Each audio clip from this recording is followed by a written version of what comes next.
Oi pessoal, tudo bem? Olha eu de novo. Bem, hoje nós vamos fazer um pequeno resumo, um apanhado geral da lição 6 e da lição 7, que fala sobre os livros proféticos. É interessante que quando você vai estudar a literatura profética, você precisa ter em mente o seguinte: quando foi escrito, para quem foi escrito, e para quem era o público-alvo daquele profeta.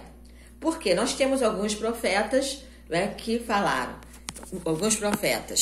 falaram, para o povo que estava no exílio, alguns profetas que falaram para algumas nações, alguns profetas que falaram na época da divisão dos reinos, Reino do Norte, Reino do Sul, profetas que falaram pós-exílio. Então nós precisamos saber para quem aquele profeta estava direcionando a sua mensagem. Então nós temos aqui na nossa Bíblia, no nosso cânon, nós temos os profetas maiores e os profetas menores. Profetas maiores é porque escreveram mais, o registro é um registro maior do que os outros. Então nós temos profetas maiores, nós temos Isaías, Jeremias, nós temos as Lamentações de Jeremias, que está ali praticamente incluído, livro de Jeremias. Nós temos Ezequiel, Esses são os profetas que nós costumamos chamar de profetas maiores, São os profetas que escreveram um conteúdo maior do que os outros, Daniel, às vezes, por volta, ele também se enquadra aí também nos profetas maiores, mas não tanto quanto os outros, Isaías escreveu mais de 60 capítulos, então Isaías escreveu muito, Ezequiel também escreveu bastante. Então são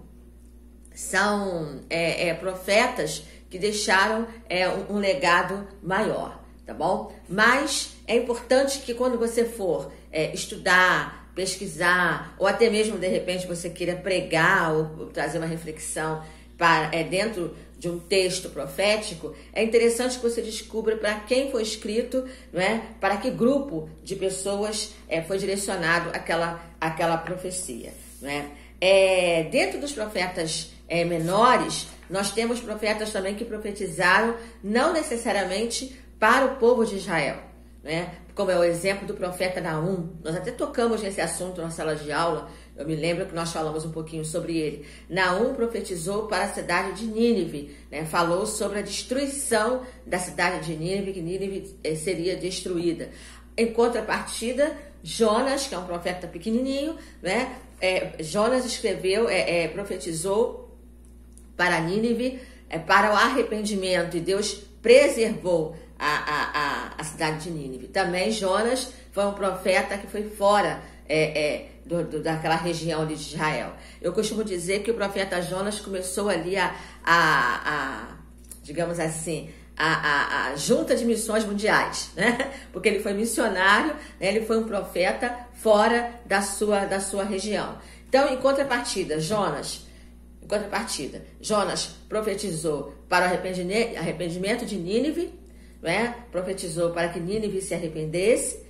Vem Naum e profetiza sobre a sua destruição muitos e muitos anos depois. Então é importante que se conheça, E aqui na nossa apostila, na página 24 e 25, 23 a 20, aliás, da 23 a 25, vem falando de cada um dos profetas, a época que profetizou, quem era o rei na época e para quem cada um profetizou, e o objetivo da sua mensagem. Então, eu acho que é uma leitura que vale a pena você fazer, tá bom, na sua casa, porque temos o propósito da sua mensagem e vem citando também os textos, que fazem correlação à profecia de cada um. Então, eu acho que você, em sua casa aí, você deve fazer essa leitura, tá bom? Da apostila aí, que vem falando de cada um dos profetas. E eu gostaria de destacar dentro aqui da literatura profética falar o seguinte: qual era o papel do profeta, O profeta, ele teve uma chamada. O profeta, ele tinha uma chamada específica. Deus levantou profetas específicos para um determinado momento da história do povo de Israel. Era diferente do papel do sacerdote. O sacerdote ele foi escolhido a partir da linhagem de Arão, né? Então o profeta não, o profeta era Deus separando aquele homem para aquela situação, para aquele povo. Então eu achei assim muito interessante falar isso aqui, para deixar isso registrado. E eu gostaria de deixar uma pesquisa para que você pudesse fazer uma pesquisa em casa, né? O profeta Malaquias, segundo o nosso cânon, ele é o último profeta, né, do Antigo Testamento. Ele está profetizando quando o povo está retornando para a sua terra, quando o povo volta do cativeiro babilônico e o povo começa a adorar o Senhor. E ali ele fala, ele repreende o povo na sua forma de adoração. Bem, nós estamos exilados, né? Digamos assim, né? Nós estamos no nosso exílio social, nós estamos no nosso isolamento social.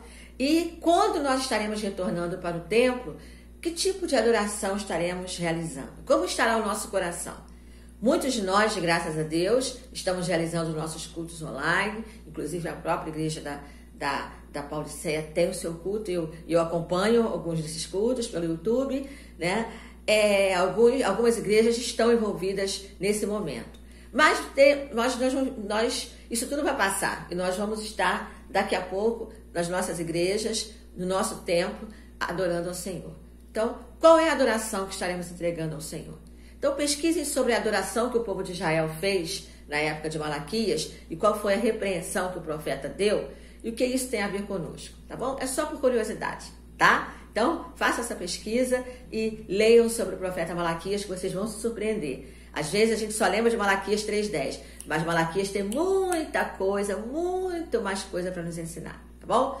Fiquem com Deus, se cuidem e até a próxima. Beijo no coração.